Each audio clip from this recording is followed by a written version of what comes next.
সম্মানিত উপস্থিতি, সর্বপ্রথম আল্লাহ সুবহানাহু ওয়া তাআলার বারগাহে শুকরিয়া জ্ঞাপন করব যে আল্লাহ সুবহানাহু ওয়া তাআলা মালিক ইয়াউমিদ্দিন, বিচার দিবসের মালিক, যে আল্লাহ সুবহানাহু ওয়া তাআলা আমাদেরকে এই সন্ধ্যা থেকে এই পর্যন্ত দিনী আলোচনা শোনার এবং কিছুটা মানার তৌফিক আদা করেছেন।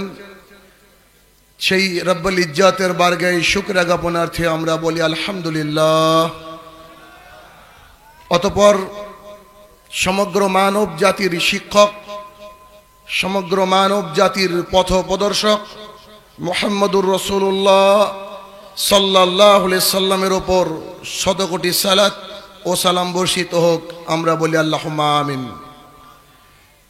সালাফি কনফারেন্স 2021 ডাঙ্গিপাড়া, রাজশাহী। অত্র এলাকায় আমার বক্তৃতার বিষয় আপনারা সবাই শুনলেন, বিবাহের দিনে করণীয় ও বর্জনীয়। উক্ত বিষয়ে তথ্য এবং তত্ত্ববহুল আলোচনা করার চেষ্টা করব ইনশাআল্লাহুল আজিজ। আল্লাহ সুবহানাহু ওয়া তাআলা আমাদেরকে পাঠিয়েছেন তার ইবাদত করার জন্য। সেই সাথে আল্লাহ সুবহানাহু ওয়া তাআলা দুনিয়াকে প্রশস্ত করে দিয়েছেন আমাদের জন্য। আল্লাহ সুবহানাহু ওয়া তাআলার বিশেষ যে বিধান, নিকাহ তথা বিবাহ, যার মাধ্যমে এই দুনিয়ার জমিন আবাদ হয়। আমাদের জেনা, ব্যভিচার, নোংরামি, অশ্লীলতা, বেহাপনা থেকে বাঁচার অন্যতম বৈধ পন্থা হচ্ছে বিবাহ। عن عائشة رضي الله تعالى عنهما قالت قال رسول الله صلى الله عليه وسلم, আয়েশা রাদিয়াল্লাহু তাআলা আনহা বলেন, রাসূল সাল্লাল্লাহু আলাইহি সাল্লাম বলেছেন যে বিবাহ হচ্ছে সুন্নাহ। বিবাহ কি? সুন্নাহ। অপর হাদিসে আব্দুল্লাহ ইবনে মাসউদ রাদিয়াল্লাহু তাআলা আনহু বলেন, রাসূল সাল্লাল্লাহু আলাইহি সাল্লাম বলেছেন, ইয়া মাশশারা শাবাব মান ইসতাতা মিনকুমুল বাজ ফালিয়াতাজাওয়াজ। এই যুবকের দল শোনো, তোমাদের যদি ক্ষমতা থাকে তোমরা বিয়ে করো।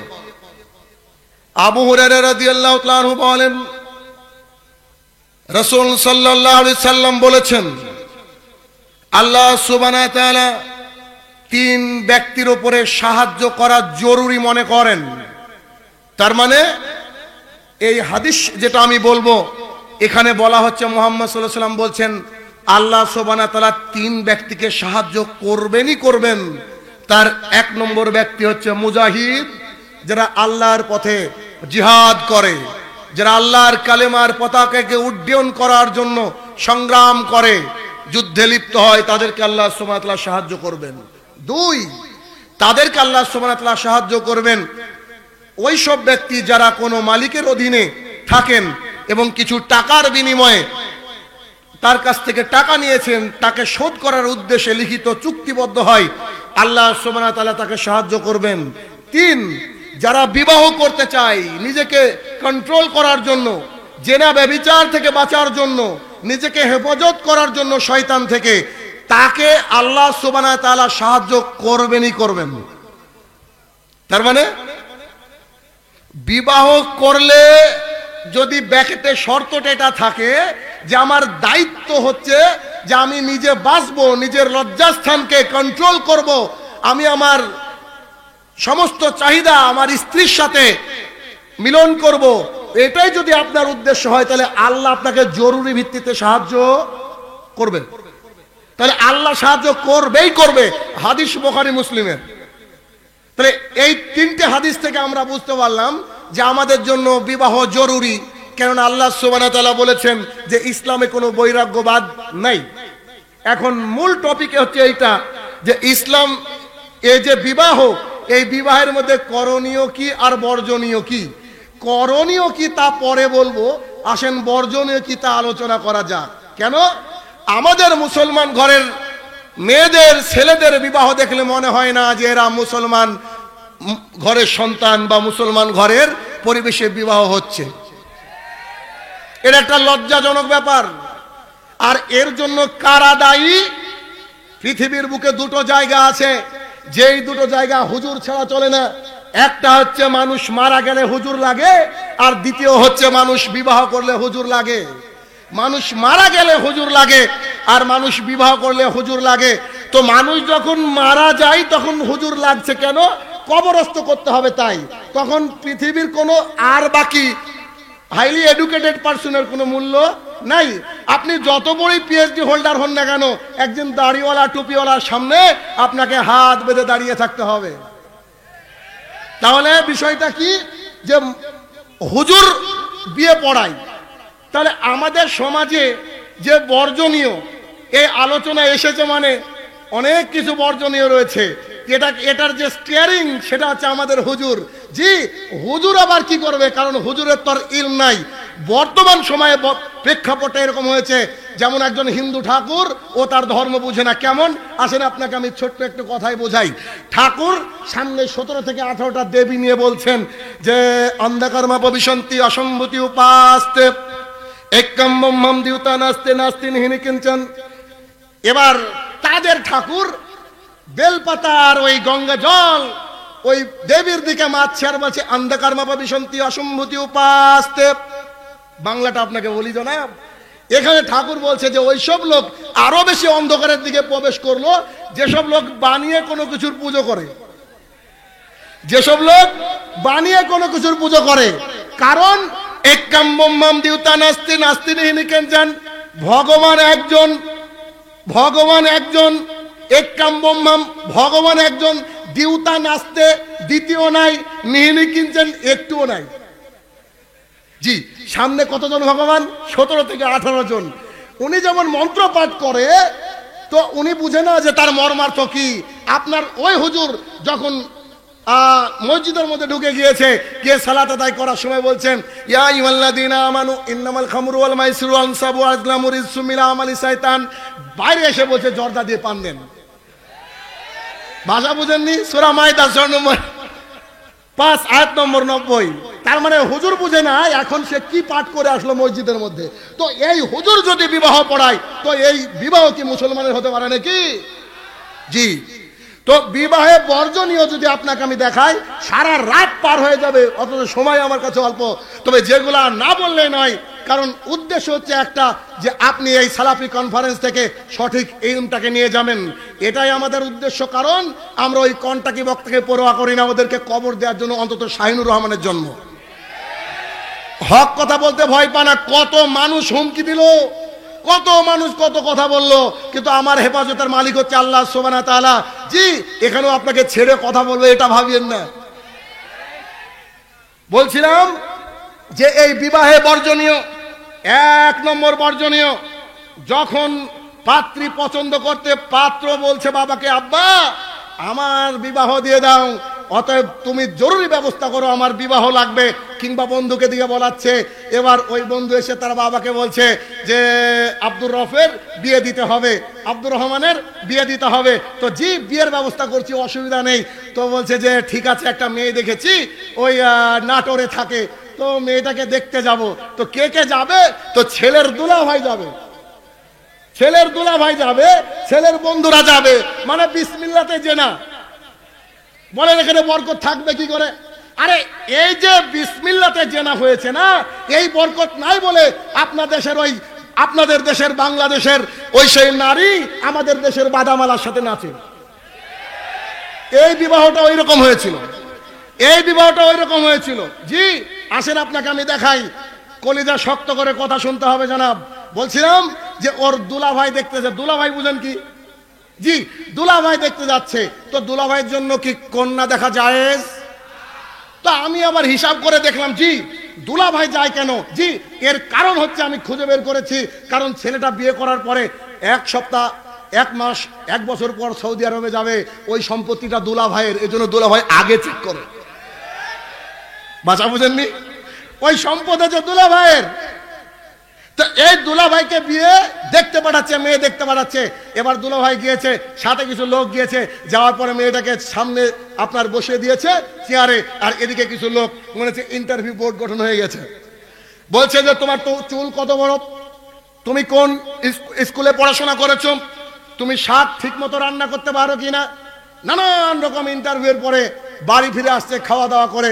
বলেন এই মহিলার অবস্থা কি হলো?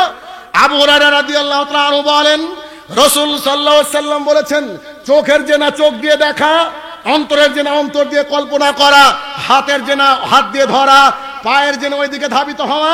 কোন ফেরেশতাকে পাঠিয়েছেন আপনি মেয়ে দেখতে? ও কি অন্তরে কল্পনা করবে না? বাহ কি সুন্দর গো! জি, অবশ্যই সে কল্পনা করবে। আর কল্পনা মানেই জেনা, কল্পনা করবে মানে অবশ্যই জেনা, কল্পনা করবে মানে অবশ্যই জেনা। তার মানে এই বিবাহ যদি হয়, এই বিবাহে বরকত থাকবে কি করে?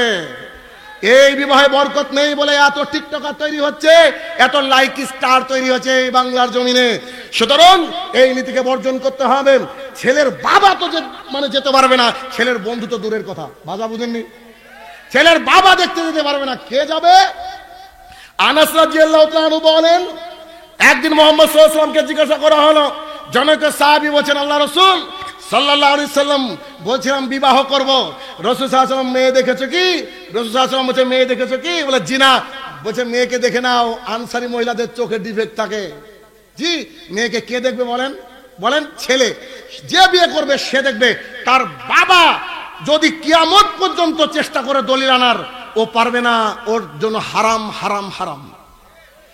যে বিবাহ করবে সে চয়েস করবে, সে মহিলা হিজাবে থাকবে, তার মুখটাকে সে দেখবে। যদি তার কমপ্লিট পছন্দ হয়ে যায়, বাড়িতে এসে পিতাকে বলবে আব্বা আমার বিয়ে দিয়ে দাও, তখন তার বাবা বিয়ের ব্যবস্থা করবে।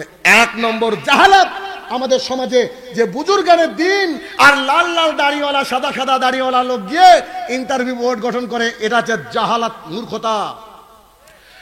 দুই নম্বর, বিয়ে যখন রেডি হয়ে গেল, বিয়ের কথাবার্তা যখন রেডি হচ্ছে, তো রেডি হওয়ার পরে কথা রেডি হয়ে গিয়ে এবার ধরেন বিবাহ বন্ধনে আবদ্ধ হবে আগামী শুক্রবার। জি, কালকে বিবাহ বন্ধনে আবদ্ধ হবে। তো এবার বাড়িতে একটা মিটিং করছে যে 350 বরযাত্রী আসবে, সবাইকে রান দিয়ে খাওয়াতে হবে। জি, এই খাবার হারাম। কোন মায়ের বেটা থাকলে প্রমাণ আমাকে করবেন। বরযাত্রীর নাম রেখেছে আমি শাহিনুর রহমান জুলুম যাত্রী।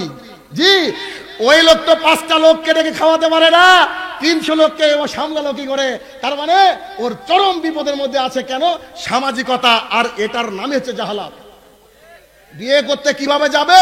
ছেলে যাবে, ছেলের সাথে 2-1 জন যাবে, যাওয়ার পরে বিয়ে করে নিয়ে চলে আসবে। জি, এটাই শরিয়াত। কে বললো 300 লোককে বরযাত্রী খাওয়াতে হবে? কে বললো এটা জায়েজ নয়?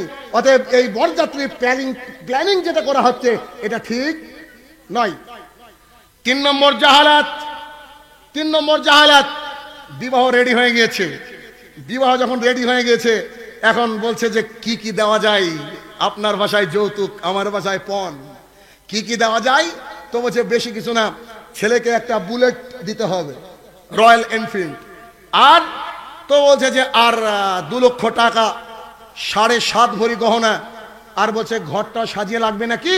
বলছে ওটা তো অক্সিজেন, ওটা যে দিতেই হবে, ওটা হিসাবে হয় না। জি, তো এইরকম বলার পরে বিবাহ রেডি হয়ে গেছে। আপনাকে আমি একটু বোঝাই, আপনার ঘুম ত্যাগ করে একটু কষ্ট করে শুনেন দেখি। ধরেন এই সালাফি কনফারেন্সে এসেছেন, আপনার ক্ষুধা লেগেছে, বড্ড ক্ষুধার্ত আপনি, আর এখানে একটা বড় পাতিলে গোস্ত রান্না হচ্ছে। আপনি এসে বললেন জনাব আমি কি গোস্তটা খেতে পারি? তো যিনি দায়িত্বে আছেন তিনি বলছেন জি, আর 3 মিনিট বাকি আছে, গোস্তটা রেডি হয়ে গেলে খেতে পারবেন। তো বলছে খুব ক্ষুধা লেগেছে, সকালবেলায় খেয়েছি, সেই অনেক দূর থেকে দিনাজপুর থেকে খেয়েছি, খাবার খাবো, একদম মনের মধ্যে কল্পনা করছেন। তো চট করে একবার জিজ্ঞাসা করেছেন জনাব গোস্ত কিসের? তো বলছে শুয়োরের। বলছে গোস্ত শুয়োরের, আপনি কি খাবেন? জি জি, খাবেন না। তো খাবে না। এবার ইমাম সাহেব দেখলো দিনক্ষণ করার সময় যে এই ছেলেকে একটা বুলেট দাবি করলো, ছেলে একটা বুলেট দাবি করলো, এই ছেলে 7 ভরি গহনা দাবি করলো, 2 লক্ষ টাকা দাবি করলো, অক্সিজেন দাবি করলো। বুঝেননি? জি, দাবি করলো। তো এই দাবি করার নাম বাংলা ভাষায় যৌতুক। যৌতুক হারাম, হালাল নাকি ওয়াজিব? হারাম। শুয়োরের গোস্ত যেমন হারাম, যৌতুক তেমন হারাম। শুয়োরের গোস্ত যেমন হারাম, যৌতুক তেমন হারাম। শুয়োরের গোস্ত যেমন হারাম, যৌতুক তেমন হারাম। তাহলে আরে আম পাবলিক, আপনি দিনাজপুর থেকে এসেছেন, খিদে লেগেছে, শুয়োরের মাংস শুনে আপনি এখান থেকে চলে গেলেন। আপনার ইমাম সাহেব যে কোরআন সুন্নাহ মাননেওয়ালা বলে নিজেকে দাবি করে, ও এই হারাম শুয়োরের গোস্ত খায় কি করে? এই নীতিকে ত্যাগ করতে হবে, নইলে আমাদেরকে আল্লাহ সুবহানাহু ওয়া তাআলা সুসন্তান প্রদান করবেন বলে আমার মনে হয় না, আমার মনে হয় না। 4 নম্বর জাহালাত, 4 নম্বর জাহালাত। আয়েশা রাদিয়াল্লাহু তাআলা বলেন, আমি তখন দোলনায় খেলছিলাম, এমন অবস্থায় আমাকে একজন নারী গিয়ে বলছেন, চলো তোমাকে সাজিয়ে দিই। তো কেন? বলছে আজকে তোমার বাসর রাত, রাসূল সাল্লাল্লাহু আলাইহি ওয়াসাল্লামের সঙ্গে তোমার বাসর রাত। মানে এই হাদিস থেকে বুঝতে পারলাম যে একটা মহিলা সাজবে বাসর রাতের জন্য। কেন? তার বরের জন্য। কেন? তার বরের জন্য। তো যে বিয়ে বাড়িতে গেলেন ওখানে দেখলেন যে 100 মহিলা সেজে আছে, সবারই কি বাসর রাত নাকি? সবারই কি বাসর রাত নাকি? ও সাজে কি করে? ও সাজে কি করে? ও সাজতে পারে না কেন? এই জন্য শুরুতে আমি ওই কথা বলেছি যে আব্দুল্লাহ ইবনে মাসউদ রাদিয়াল্লাহু তাআলা আনহু বলেন, রাসূল সাল্লাল্লাহু আলাইহি ওয়াসাল্লাম বলেছেন, ইয়া মাশশারা শাবাব মান ইসতাতা বিনকুমুল বাজ ফালিয়াতাজাওয়াজ। এই যুবকের দল শোনো, ক্ষমতা থাকলে বিয়ে করো। ক্ষমতা মানে শীতের রাত্রি বলে বোর গলা ধরে শোয়া নয়। ক্ষমতা মানে আপনি আপনার স্ত্রীকে কন্ট্রোল করবেন, এর নাম ক্ষমতা। রাস্তা দিয়ে যদি কোনো ডিএসপি, ডিএমপি বা পৃথিবীর কোনো বড় কোনো মানের মানুষের স্ত্রী যায়, তার বুক পেট খোলা থাকে, বুঝতে হবে ও কাপুরুষ। জি, বুঝতে হবে কাপুরুষ। কেন? রাসূল সাল্লাল্লাহু আলাইহি ওয়াসাল্লাম বলেছে ক্ষমতা থাকলে কি করো? বিবাহ করো। ক্ষমতা যার নাই সে কি করবে? রোজা করবে। কারণ you have to control your sex. তুমি তোমার নিজেকে কন্ট্রোল করতে হবে, এজন্য কি করবে? রোজা করবে। রোজা ছাড়া যদি ওই লোক আবার বিবাহ করে তাহলে এ ব্যক্তি হচ্ছে অকম্মা। বুঝেননি? তার মানে এ বিবাহ করলো কেন? এ বিবাহ করলো কেন? তারপরে বিয়ের প্যান্ডেলের মধ্যে যে বিয়ের আয়োজন করা হয়, যে প্যান্ডেলের আয়োজন করা হয়, প্যান্ডেলটা এরকম ধরেন খোলা থাকে, চারিদিক ঘেরা আর টোটালটা খোলা।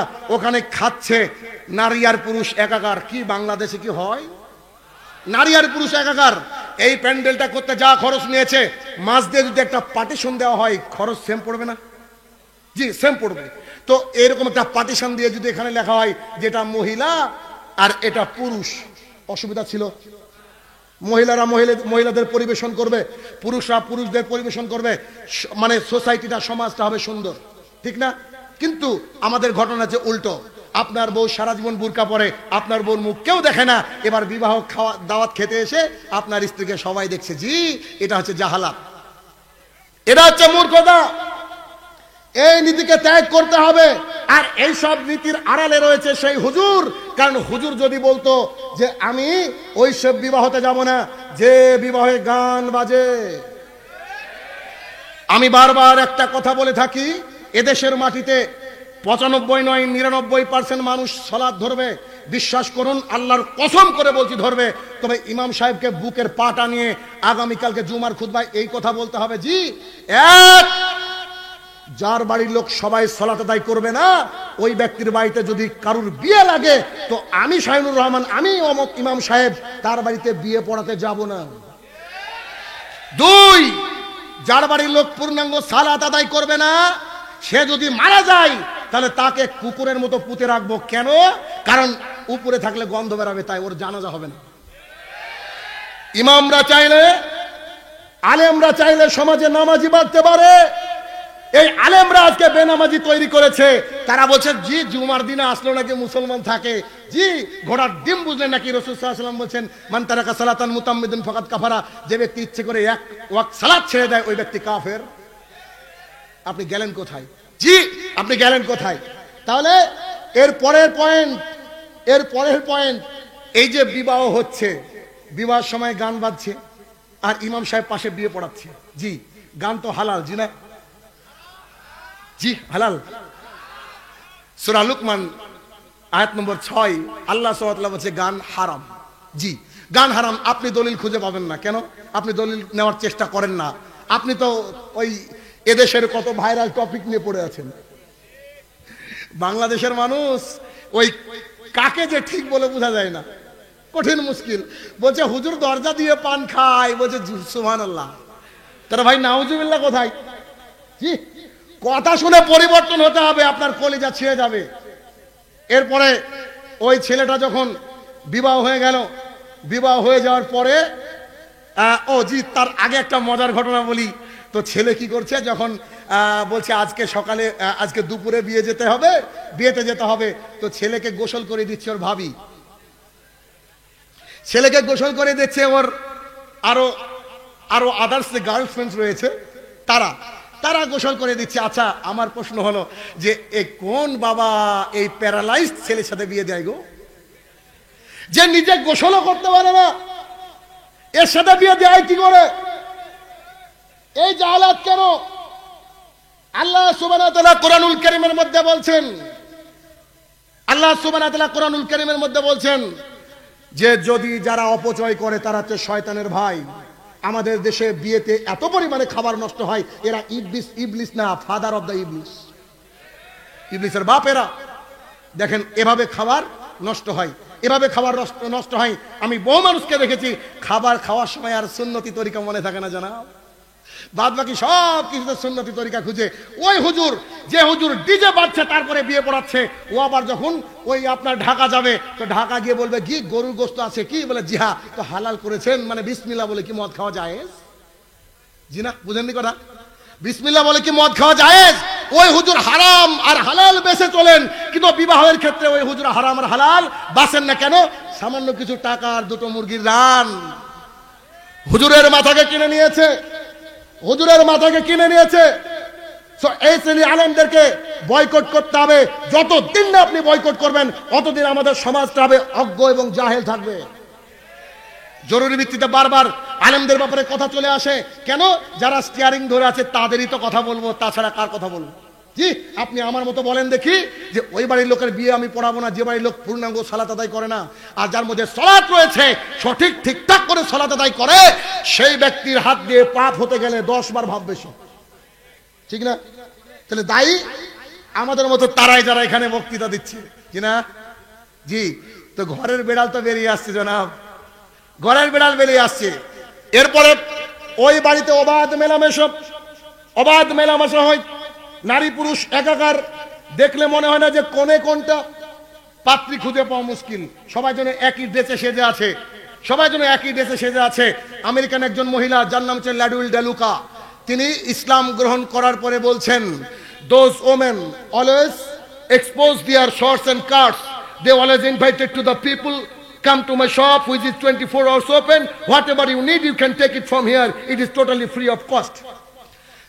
ল্যাডউইল ডেলুকা এই মহিলা বলছেন যে আমি ইসলামের বদনাম করার জন্য লিখতে শুরু করেছিলাম, কোরআনকে রিসার্চ করা শুরু করলাম, কিন্তু কোরআন আমাকে হেদায়েত দিয়ে দিল। তারপরে তিনি তার আত্মজীবনে লিখতে গিয়ে বলছেন, যেসব মহিলারা শর্ট পরে, স্কার্ট পরে, জিন্সের প্যান্ট পরে, and they wear sari and expose their belly, যারা শাড়ি পরে কিন্তু পেটটাকে দেখায়, they always invited to the people, তারা লোকজনকে যেন বলতে থাকে দিস ইজ মাই শপ, এটা আমার দোকান, 24 আওয়ার্স ওপেন, 24 ঘন্টা খোলা, হোয়াট এভার ইউ নিড, তোমার যা দরকার হবে নিয়ে যাও, টোটালি ফ্রি অফ কস্ট, 1 টাকা লাগবে না, 1 টাকা লাগবে না। জি, 1 টাকা লাগবে না, টোটালি ফ্রি অফ কস্ট, এটা নিয়ে যাও। এই মহিলারা ওইভাবে সুন্দর করে শাড়ি পরে জাতির সামনে এক্সপোজ করছে, আবার সেলফি তুলছে, বলেন এরা মুসলমান ঘরের সন্তান? জি, এরা কি মুসলমানের ঘরের সন্তান? জি, আপনার মেয়ে বিয়েতে যাবে আগামী দিন, আমার এই বক্তৃতা শোনার পরেও যাবে। আপনি কাপড়ে বসে আছেন, আপনি আমার কথাটাকে একটু মনে রাখার চেষ্টা করবেন। জরুরি ভিত্তিতে আপনাকে সমাজ পরিবর্তন হতে হবে, কারণ আপনি এভাবে বিয়ে করেছেন, আপনি আগামী দিনে বিয়ের জন্য রেডি হচ্ছেন। আপনাকে বলতে হবে যে বাড়িতে ডিজে বাজে আমি সে বাড়িতে বিয়ের দাওয়াত খেতে যাব না, এই কথা আপনাকে বলতে হবে। এরপরে আসেন অলিমার দাওয়াত। জি, অলিমার দাওয়াত খাওয়া আপনার আমার জন্য জরুরি। আপনি যদি নফল সিয়াম পালন করেন, আপনাকে যদি কেউ অলিমার দাওয়াত দিয়ে দেয় তাহলে আপনার জন্য যাওয়া জরুরি। কিন্তু দুঃখের বিষয়, আমাদের দেশে যখন অলিমার দাওয়াত আমাদেরকে দেওয়া হয়, 2 শ্রেণীকে বিভক্ত করা হয়। যারা গরিব মানুষ, যারা গরিবাত্ম, তাদেরকে দাওয়াত দেওয়া হয় না। যাদের মাথায় তেল আছে তাদেরকে দাওয়াত দেওয়া হয়। এই তাদেরকে দাওয়াত দেওয়ার ব্যাপারে রাসূল সাল্লাল্লাহু আলাইহি ওয়াসাল্লাম বলেছেন, যারা এভাবে দাওয়াত দেয়, এই বিয়ের গোশত খাওয়া, এই বিয়ের মাংস খাওয়া, এই বিয়ের খাবার খাওয়া হারাম। জি, এই বিয়ের খাবার খাওয়া হারাম। তাহলে এই বিয়ে খাওয়া যাবে না, কারণ এই যে কথাটা মুহাম্মদ সাল্লাল্লাহু আলাইহি ওয়াসাল্লাম মুখ দিয়ে বের করে দিলেন, আমরা এটাকে কিছুই তোয়াক্কা করলাম না, কিছু মনেই করলাম না যে না মুহাম্মদ সাল্লাল্লাহু আলাইহি ওয়াসাল্লাম বলেছেন। জি না, কথা প্রত্যেকটা আপনাকে আমল করতে হবে। যা শুনবেন ভালো মুসলমানের মতো বলতে হবে সামিআনা ওয়া আতানা, শুনলাম এবং কি মেনে নিলাম, শুনলাম এবং মেনে নিলাম। এটা আপনার চরমনায়ের মাহফিল না, এতে গেলে হজের সোয়াব হয়। এখান থেকে দিন ধর্ম শিখে যেতে হবে, এখান থেকে দিন ধর্ম শিখে যেতে হবে। আর যারা সঠিক দিন ধর্মের কথা বলে তারা আব্দুর রাজ্জাক বিন ইউসুফের মতো মার খাবে। আদম আলাইহিস সালাম থেকে শুরু করে মুহাম্মদ সাল্লাল্লাহু আলাইহি ওয়াসাল্লাম পর্যন্ত একজন নবী রাসূলকে দেখান যাকে তার জাতি বরণ করে নিয়েছে, কাউকে নেয়নি। এই রাস্তা বড় কঠিন, তাই তো লুকমান হাকিম ছেলেকে বলছে যে ইয়া বুনাইয়া, হে আমার কলিজার টুকরা, আকিমিস সালাত, তুমি সালাত কায়েম করো, আমরু বিল মারুফ, মানুষকে ভালো কাজের কথা বলো, অনহা আনিল মুনকার, মানুষকে বলো যে এইরকম বিবাহের দাওয়াত খাওয়া যাবে না। এই কথা যখন বলবেন, এরকম সাদা যাবে না, এই কথা যখন বলবেন, যৌতুক নেওয়া যাবে না, এই কথা যখন বলবেন, তখন লুকমান হাকিম ছেলেকে বলছে অসবির আলামা সাবাক, বেটা পিঠের চামড়া শক্ত করো, জাতি তোমার পিঠের চামড়া তুলে নেবে। জি, হক কথা বলা খুবই কঠিন, মানা তো আরো কঠিন।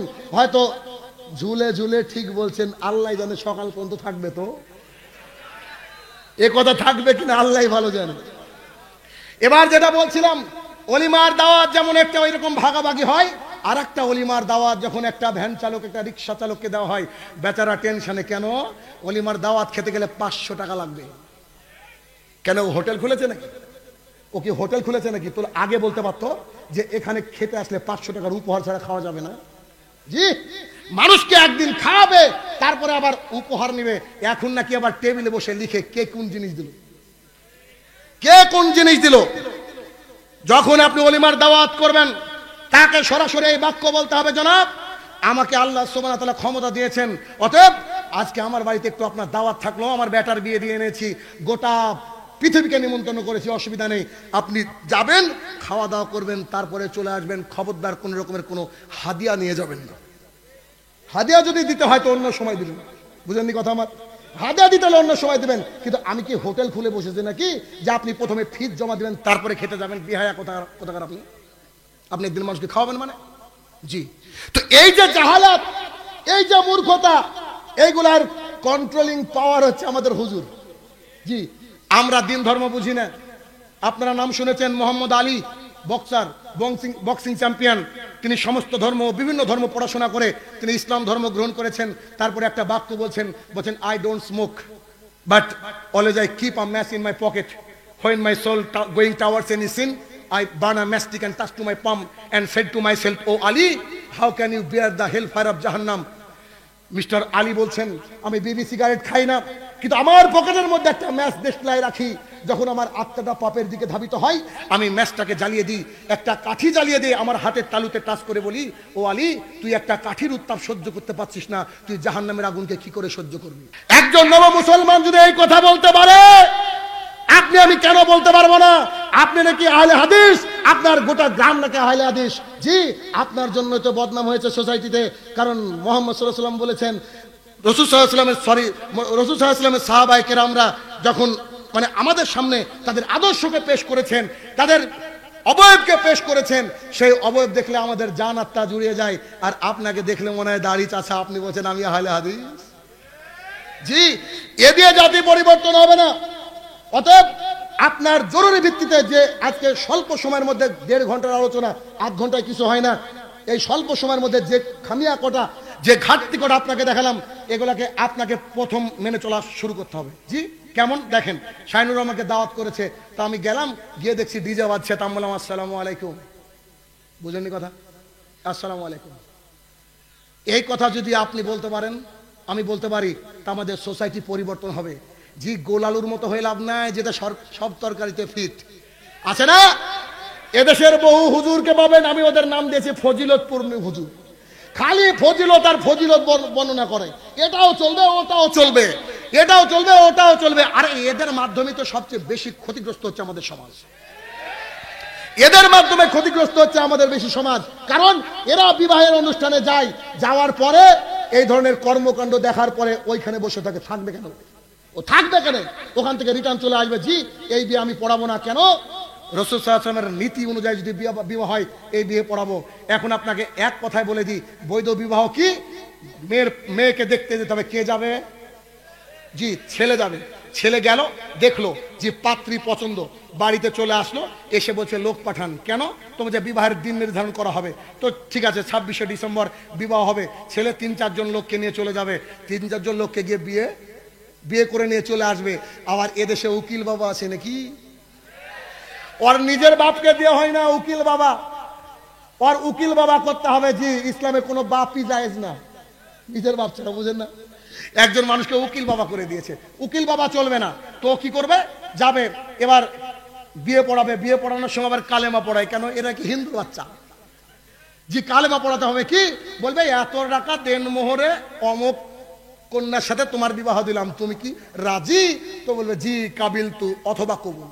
এটা বললে বিবাহ হয়ে গেল।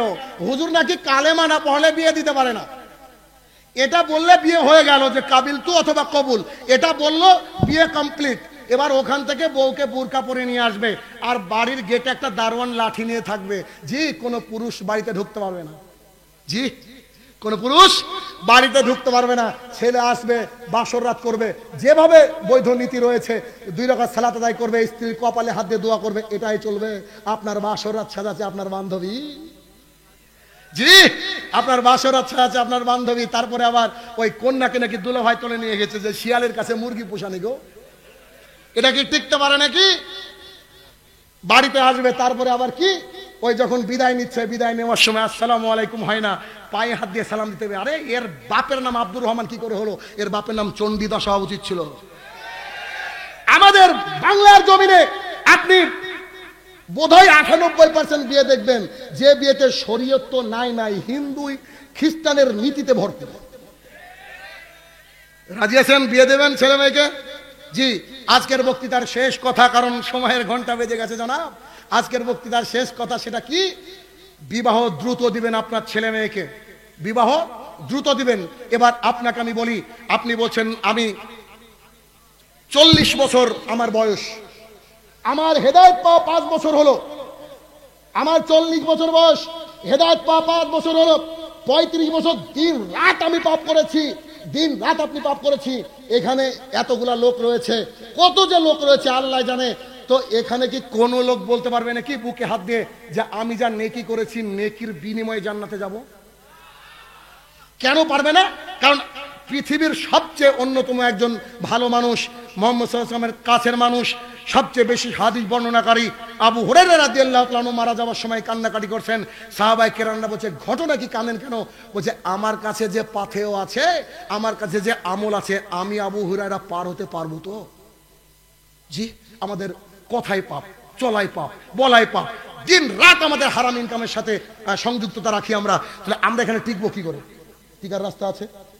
জি আছে কি না? টিকার রাস্তা নেই। তো আমি বলতে চাইছি যে 10 বছর হলে হেদায়েত পাওয়া, আপনি 10 বছর আগে যে পাপ করেছেন এই পাপই তো আপনি দিন রাত আল্লাহর কাছে তাহাজ্জুদে যদি কাঁদেন, তাহলে এই পাপকে আপনি ক্ষমা করাতে পারছেন না।